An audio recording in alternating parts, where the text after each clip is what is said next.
Yeah, it is my pleasure, as it always is, to bring you guests with whom I can have extensive conversations about life and social issues and culture.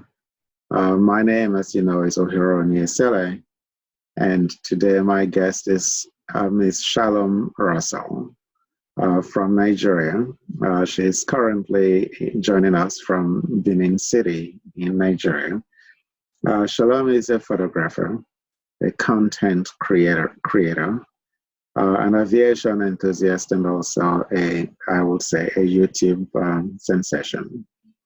She's a graduate of Western Delta State University in Nigeria, where she got her bachelor's degree in mass communication and has been very, very active, doing a lot of great things in Nigeria. So Shalom, welcome. Thank you. Thank you. All right. So, great. So how's Nigeria today?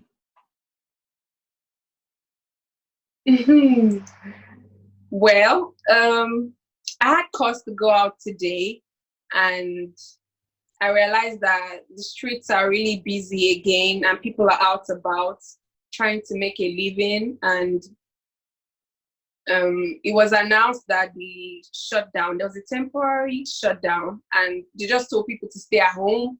So they put curfews from 7 a.m. to 6 p.m. or so. And all of a sudden, they said that they were relaxing that shutdown or that lockdown, and people can go back to their jobs and go back to working and going out and stuff. And I'm really worried because, and I saw a lot of people not wearing masks. People were just going around, not protecting themselves and stuff. So I'm really worried because cases here, coronavirus cases are on the rise now. And I think this will really be a great time to call for a total shutdown, no movement, everybody stay home so they can curtail this pandemic and the rising cases in Nigeria. But instead, they relaxed the lockdown and people are going out and about. And I have cause to think that that is a really bad sign. But looking at it on the other hand, considering the fact that the government can't provide for the people, so they have to let the people go out to make money for themselves. I think that's the only reason why the government will call that off. But the situation is rather laughable. Yeah, that is quite difficult, isn't it? If the government is asking people to stay home and cannot provide a very strong reason for people to stay home or give them something to do, take care of them while they're home, it's really difficult, isn't it, for the people?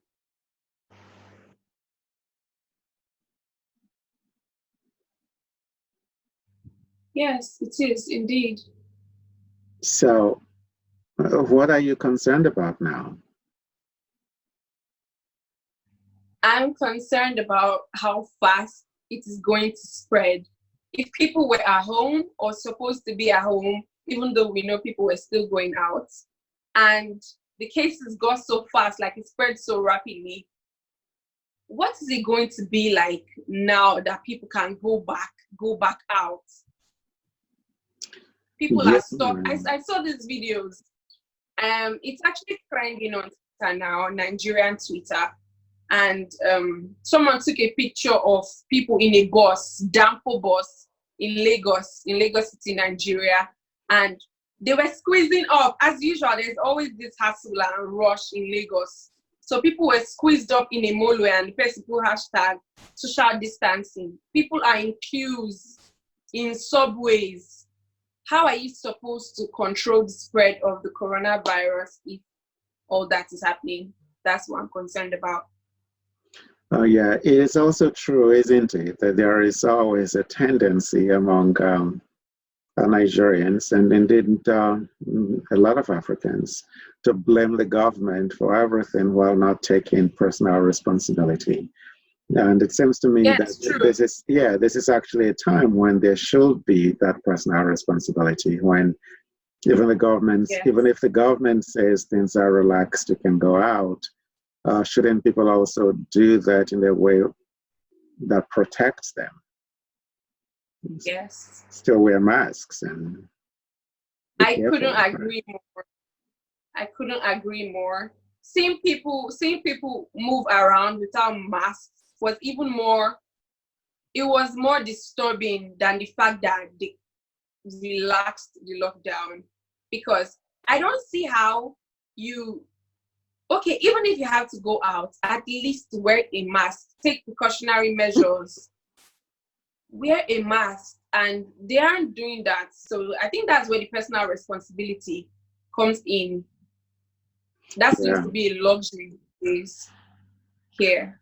Right. I'm actually impressed by the way that you look at the Nigerian society and how you look at things. And so it makes me wonder a lot about how you developed that sense of it's beyond a sense of responsibility to the society and to the culture.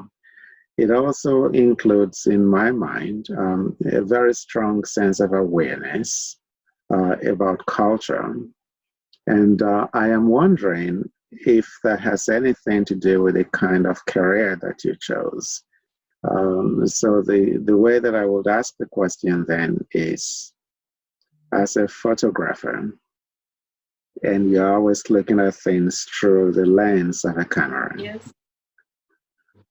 How does that part of your career influence the way that you look at the Nigerian society?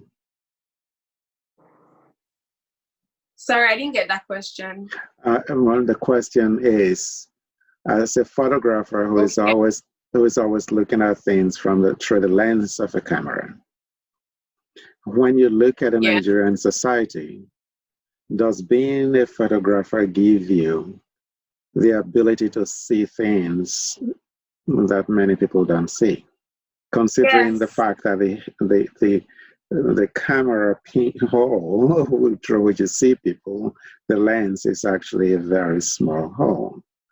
So you have to see very sharply. So I'm wondering if that in any way has anything to do with the way that you see the Nigerian society. Yes, I think I could agree a bit, because I have come to believe that everything has a story. You can interpret, I think that's art in general. Art is interpreted in so many ways. And the way you look at something, the perspective you have about something, someone else can look at that same thing and not even see it at all. Yeah, I completely just agree. Made me realize that I think everybody has a role to play. That's life in general. Yeah, I can tell you. You have to do your part. Yeah, I can tell you that as a writer myself, this is a very strong point that I think we are making together. Many years ago, I read Wole Soyinka, and he was talking in an interview with the Washington Post, and he said, a writer can actually see the death of a nation before it occurs. Those were not really the words that he used, but I just heard you say that it's probably so with art in general, because arts are expressive, right? It is multi-dimensional. It's expressive. Right, so that when you sit down to write or when you're taking a picture, you are looking at so many dimensions of the object in ways that you normally wouldn't if you were not in that space where you were really creating your product. So let me ask you, how did you become interested in photography and in creation of digital content? Okay, so to some extent, I've always liked pictures, taking selfies, and plus, I have always been, so I am, while in school, I read mass communication, as you pointed out earlier. I was always really, I was a major part of the theater group. It was actually mass communication and film and video studies. So we got to do a lot of theater performances, to do documentaries and just productions for different things, and also write articles for our magazine, the school magazine, Western Delta Herald.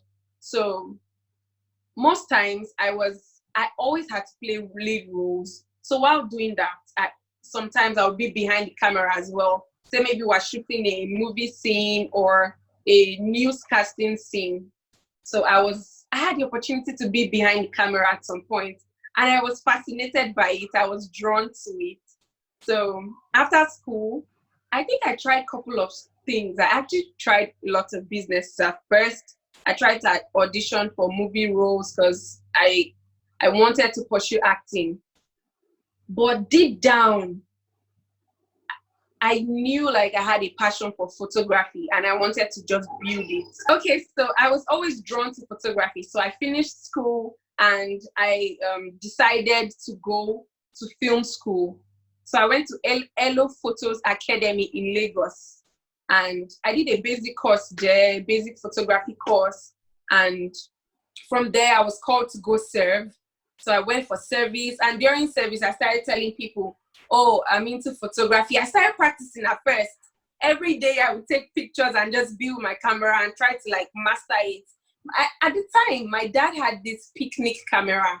So I would take it and take pictures of plants, take pictures of people and things like that. So with word of mouth, I started telling people I'm into photography and just expressing myself to people, and I'll take pictures of them. And they'll be like, oh, I really love that picture. Please send it to me. So I think I got most of my gigs at first from referrals. Oh, this person knows that person. And they're like, oh, she's good. So they call me and I go there. I covered my first wedding with that picnic camera. And the pictures were awesome. I still look at them till today and I just laugh over it because I see some errors I made and I just laugh at myself. And I know a lot of people might not see it. I just look at the beauty, the flaws and everything, and I'm wowed by it. But that was the beginning. Very good. And I know that your career has also taken some interesting turns, right? Yes, it has. Right. You're very active on YouTube. And let me show you something that I was looking at, and then we can discuss it, right? I'll show it to you, and then we can discuss it, because it actually reminds me of how ingenious you are, just looking at your body of work and the kinds of things that you do and how you're constantly evolving in your career. And so I thought that this will be something. Let me play it and then we can talk about it.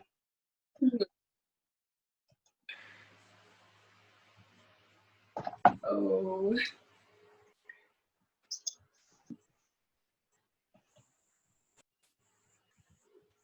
Yeah, so. Welcome back to my YouTube channel, Tell It As It Is with Shalom Russel. I'm telling you guys 6 things guys do that ladies hate. Yeah. If you're a single guy, you might want to keep watching this. Stay glued to your screen because these 6 points might be 1 or 6 of the reasons why you're single. So don't go anywhere. 6 things guys do that ladies hate. 6 things guys do that turn ladies off. So here we go. Number 1, inconsistency. Guys, put in the work. The second thing guys do that ladies hate is bad hygiene. Oh my god, bad hygiene is such a huge turn off. So we're down to number 3, and the third point for the day. The third thing that guys do that ladies really do not like, it turns ladies off, is jealousy and control. Being insecure. So we're down to number 4. The fourth thing guys do that ladies hate is having little or zero ambition. My god, unless the lady herself has no ambition, she has no direction and she doesn't even know where she sees herself in the next 5 to 10 years, in the next 2 years, like, unless so. If not, it will be a turn off for any lady. Having zero ambition is such a turn off. You're lazy. Laziness is a turn off. Like you're just cool, just kicking it and chill, just lying down, sleeping all day, not going out, not even thinking about a hustle or something you can do. You're just comfortable settling. Nobody likes that. No lady likes that. That is a huge turn off, and I don't think any guy should be like that. Anybody should be like that. If you're like that, you need to work on yourself. Just put yourself in check after watching this video. So guys, we're down to number 5, but before I drop my 5th bomb, don't forget to give this video a thumbs up. Don't forget to subscribe to my YouTube channel and turn on post notifications so you don't miss my next uploads, my next content. The 5th thing guys do that ladies hate is terrible texting or calling. Who doesn't hate terrible texter? Just say Auntie I. There's nobody. No, there's no one that likes a terrible texter or caller. You have this also tallies with inconsistency. You have to be consistent. Like call me, text me, reply my text. Just do something, fam. Don't just leave me in the dark. Communication is key. It's not nice when I have to be the only one text.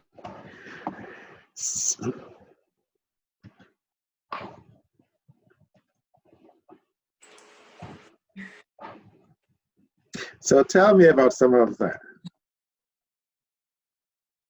Yes. So I just thought of some things that guys really do that maybe in some cases they are not aware of, that ladies find really appalling.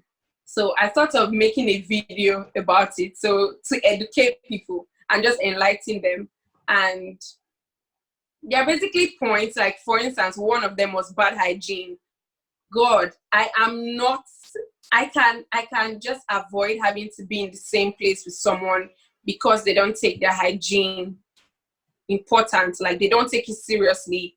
I have a huge problem with that, like body odor. I'll have to buy you a roll-on for your birthday.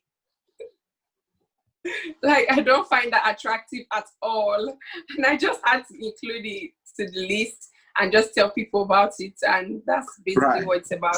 Right. So the point is really, when did it occur to you that you could add this piece to your career where you give advice to people?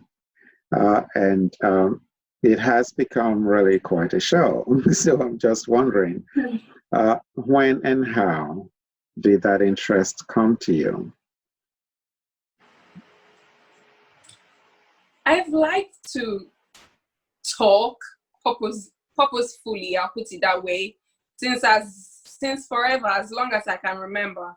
I always dreamt of having my own show. That was part of why it was one of the reasons why I did not go into broadcasting, because I felt like full-time. I felt like there's so many other things I could do. I have options to explore, and there's just so much I can achieve and not be in an office and just have to stick to one routine. I felt like I could also achieve that. It could be one of my goals. It doesn't have to be the major thing or the only thing I'm doing. So do you enjoy doing that? And what do your friends tell you about Tell It Like It Is?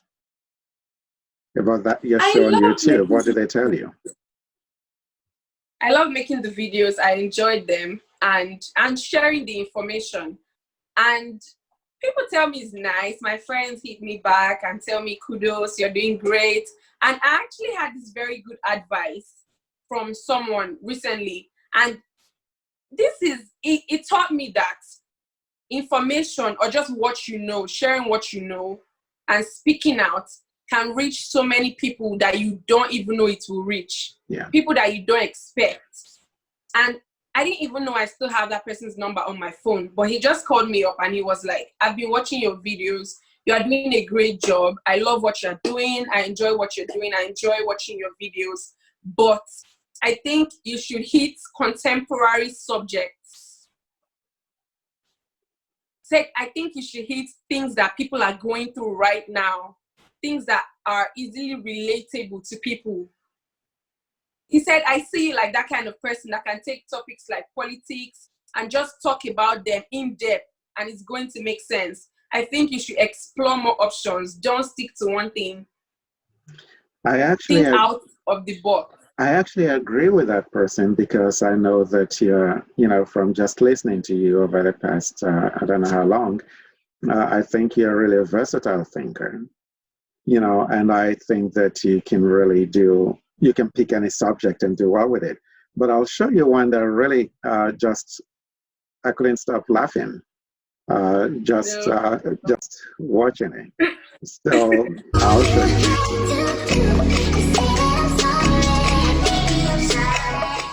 Hey guys, what's up? How you doing? What's passing? Having a lovely day and everyone is doing great. Channel, tell it as it is, Shalom Russel. Yeah, that's me. Today, I will be telling you guys 5 things you should never ask anyone. 5 things.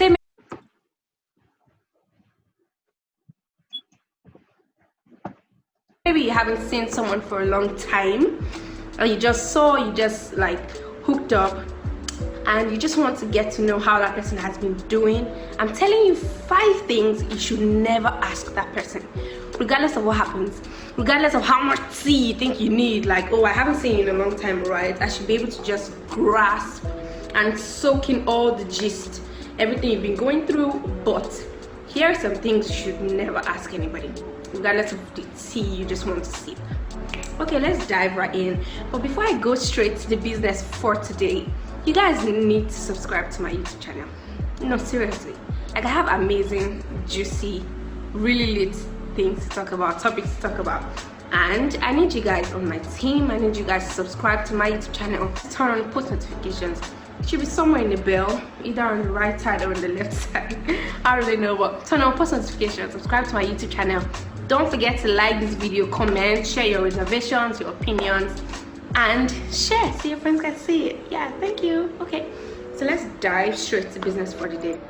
Ladies, oh my god, most of the things I'm going to be saying today, ladies are so guilty of doing this. Like, you're so guilty. It sucks. You guys need to do better. You need to improve. You guys need to stop asking people these 5 questions. Yeah, so let's go. Number 1, say you haven't seen someone for a long time. You guys just decided to hook up for lunch or breakfast or something. Please, I beg you in the name of the Almighty Lord, don't tell that person, you just fat too, or oh, you're adding so much weight, what's going on? Don't do it. Don't do it, okay? Stop. I'm gonna have to ask you to leave. You're adding weight or you're looking fat is not high. It is not a form of greeting. It is not a form of greeting in any way.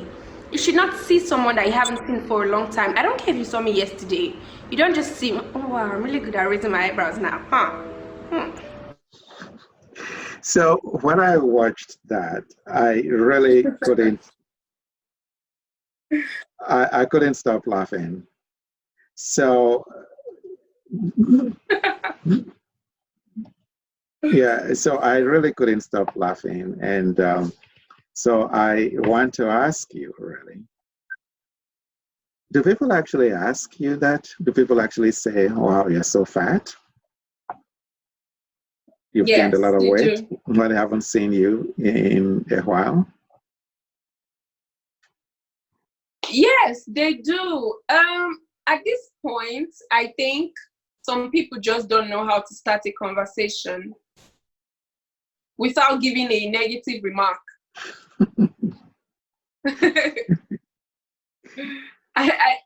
For reasons that are beyond me, I do not understand it. A lot of people complain about the same thing. Someone can just see you. I don't know if it's an African or Nigerian thing, but someone can just see you and say, oh, wow, long time. You look so fat. You've added weight. So how are you now? It's just like a compliment or a form of greeting or something. And I find it so funny. So tell me a few more things, a few more questions that you should never ask. Are you married now? Are you toning? Do you have kids now? Are you Tony? Let me go back to that one. Oh, you look a little lighter now. You were darker than this the last time I saw you. Are you Tony? I think those are personal questions. Right now, I Just actually, when I was watching that, and when you said, are you married now? And you said, if you were actually my very close friend, you would know I was married, or you would know that I wasn't you would have married gotten an idea. because I would have invited you to the wedding. So since I did not invite you, it means you're not my close friend, or I'm not married, so don't ask me. I thought that was really Yes. cool.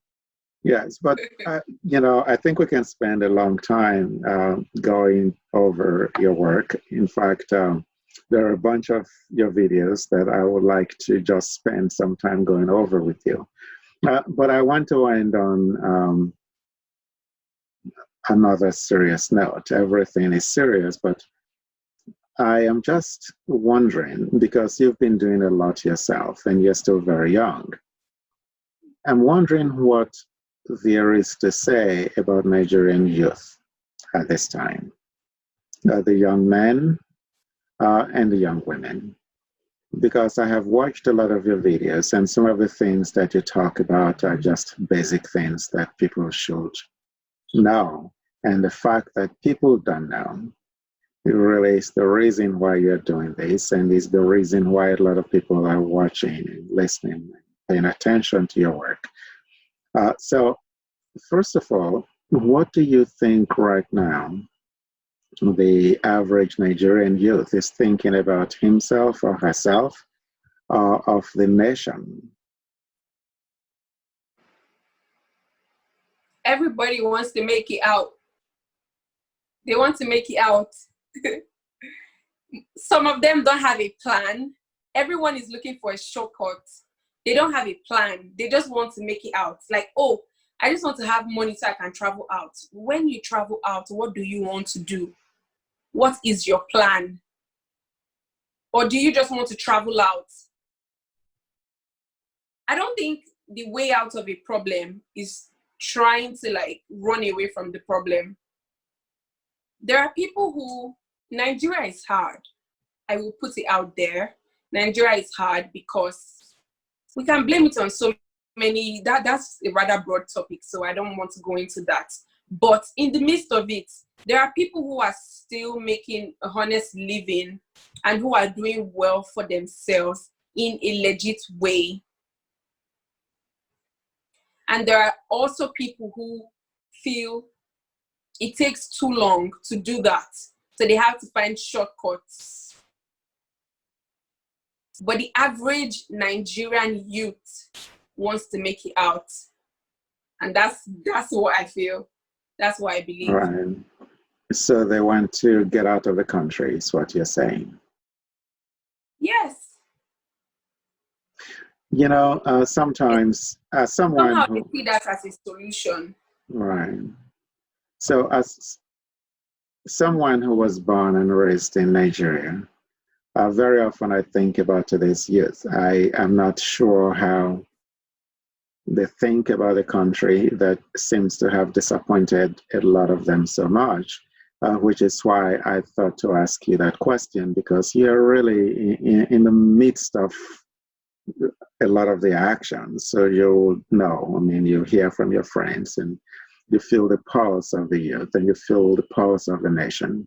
And so I have been really, it's been my pleasure to have you. It's been really delightful. And I am hoping that we can do this again at another time very soon. I grew up in Nigeria, as you know, and it was a different country then from what it is now. But I find that people are still really warm. And when I hear you talk about how young people want to get out, it really strikes a feeling of hopelessness. And that is not good for a nation where most of the people are really young. Most Nigerians are really young, and that youthfulness is something that a good Nigerian leader can muster and create a very great nation that will be very powerful and prosperous. I'm not really sure why Nigerian leaders are not doing that, but I speak to someone like you, and I know that Nigeria probably has a good future. And I thank you for coming on today. Thank you. So, Glad to be here. all right. So hopefully we can do this again. Yes, sure, totally. All right. Thank you very much, Shalom. Thank you. All right.